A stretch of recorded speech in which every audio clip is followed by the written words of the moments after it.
boys and girls, ladies and gentlemen, children of all ages. Well, it looks like we've got some confirmation from some leaked screenshots there that the Dragon Age Veilguard is going to be exactly what he expected, boys and girls. And we had some people out in our chat out there that was asking if we'd seen any screenshots yet. And there's been a couple out there, over there, here and there. But boys and girls, we've got some more leaks from somebody that got early access to the game. They've taken some screenshots. They've shared them out there on social media. And, well, it's exactly what we expected, ladies and gentlemen. And it should not come as a surprise to anybody whatsoever out there, because the guy behind creating this game out there is one that decides to feel like they're pretty and wear dresses and makeup and probably wigs, or maybe they grew their hair out there long or something like that, but I have no idea.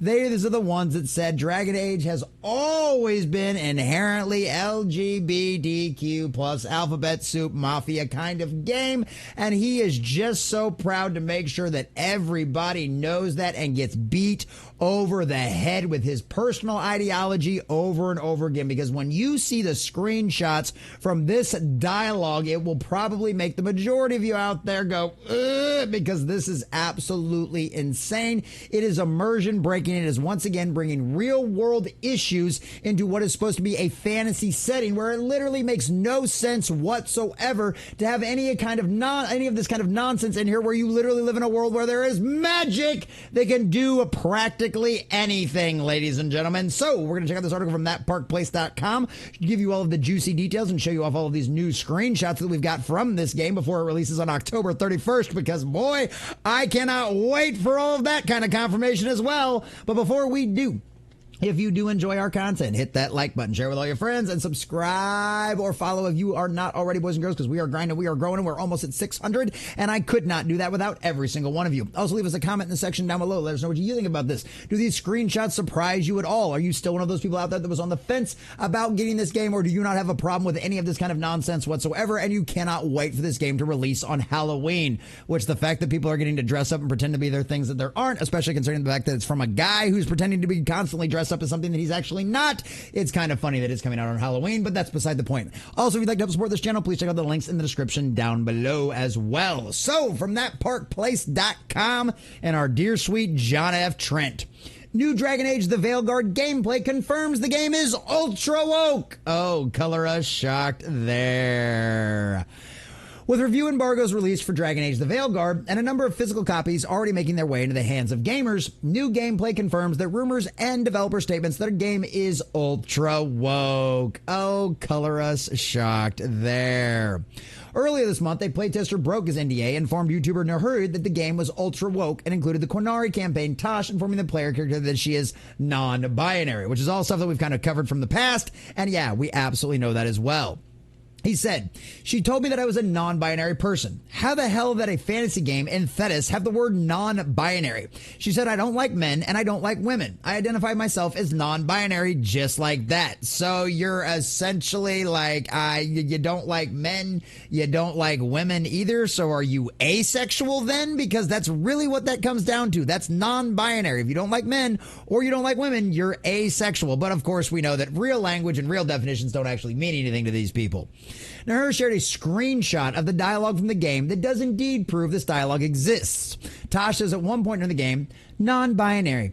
I just said, and I'm going to use they instead of she from now on." And this is one of the screenshots right over here, ladies and gentlemen, that we've got over here on our dear sweet platform of X.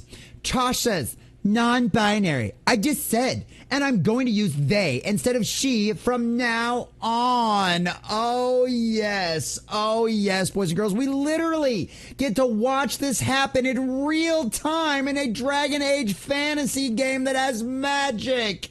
Yes, ladies and gentlemen, yes, it's going to happen in a real world time. She also shared another screenshot from the game that reveals BioWare included gender identity options in its dialogue choice wheel. Oh, yes. Color us shocked there. Nice story, but that's not me. Gender identity options. Tattoo options. Enough reflection. I look good. I'm trying to live up to that.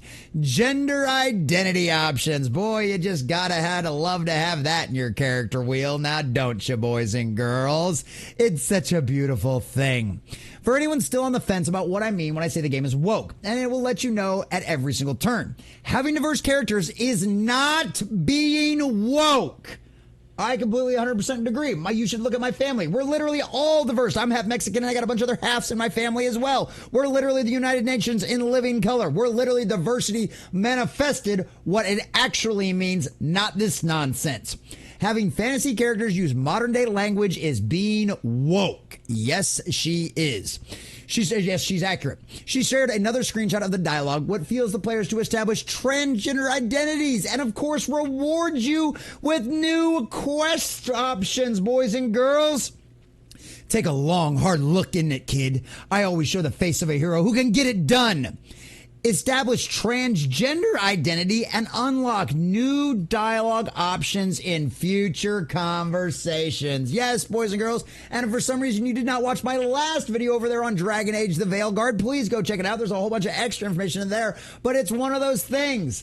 Unlike other games in the past where you could play a gay character, be a man and romance the men in the game, or be a chick and romance the girls in the game, now the only option you have for that is to be non-binary. Yes, boys and girls, all the gays and homosexuals are being erased from Dragon Age Veilguard. How's that for inclusivity, ladies and gentlemen? How's that for it? Another screenshot from the game shared by Nur also appears to show a conversation leading up to Taash identified as a non-binary, or a discussion taking place soon after the reveal. Navash informs Taash, some of the kind of stuff right here. Some of my friends and Marethas talk about not feeling comfortable in their own skin. As a man, as a woman. Oh, yes, right there, boys and girls, full front, right in front of you. Nevin Tosh talking about the latter's identity. I think to say this is a shame, this game is extremely woke, is a pretty safe bet. Also, I told you so.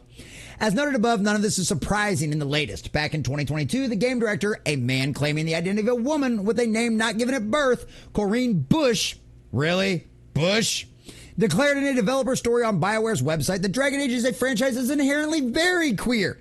As a queer trans woman, I have a perspective on the games that not everyone else has. Yes, I'm superior to you because I identify as my delusion. I'm superior to you, so you must listen to me. Bow down, peasants, and listen to the confused, delusional man tell you his perspective.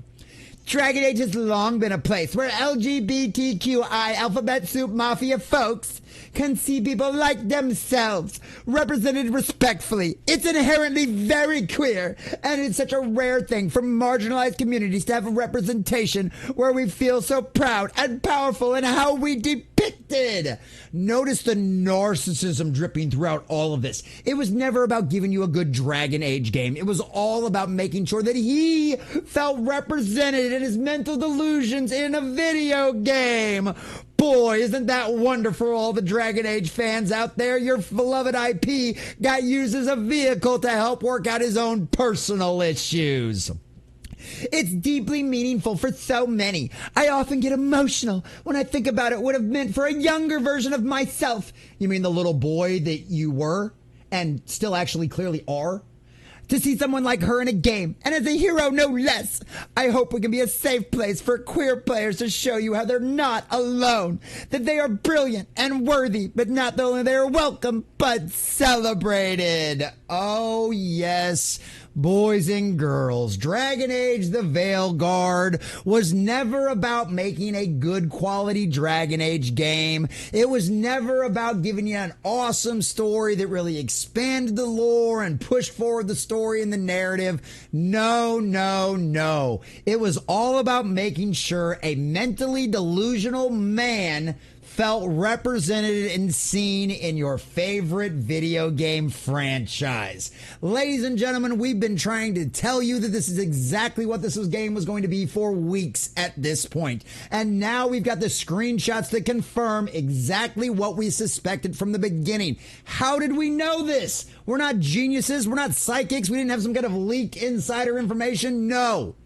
as always, we listen to the people involved and we listen to what they tell us. This man out there that is mentally confused and deranged has been telling you from the get-go that he was going to inject all of his own personal issues, all of his own mental disorders directly into this game, and you were not going to be able to avoid it in any way, shape, or form. He has made his own personal self-insert into a game because of his own narcissism and his own mental delusions. And now, all of you Dragon Age fans out there, you must accept it. Because if you don't, you're going to be called a bigot and a phobe and everything else under the sun, just like all of the crazy comments I am going to get in this video, just like all the rest of them, because I'm going to put woke in the title and they're going to get all butthurt and they're going to freak out and go right ahead. Let them, because at the end of the day, we know that Dragon Age Veilguard is going to blow up in Bioware's face. It is going to be one of the least selling games of the year. It is going to turn into a disastrous dumpster fire, costing this company hundreds of millions of dollars and putting one more nail in the coffin of BioWare, that is a company that should have gone out of business a long time ago. But guess what? Now, when this game comes out, you're going to get exactly what you deserve.